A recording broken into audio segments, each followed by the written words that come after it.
أعوذ بالله من الشيطان الرجيم. بسم الله الرحمن الرحيم.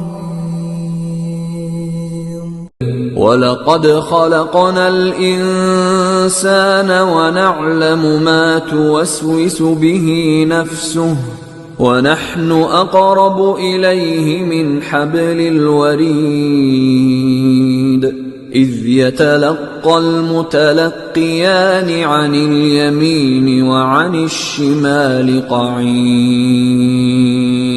ما يلفظ من قول إلا لديه رقيب عتيد وجاءت سكرة الموت بالحق ذلك ما كنت منه تحيد ونفخ في الصور ذلك يوم الوعيد.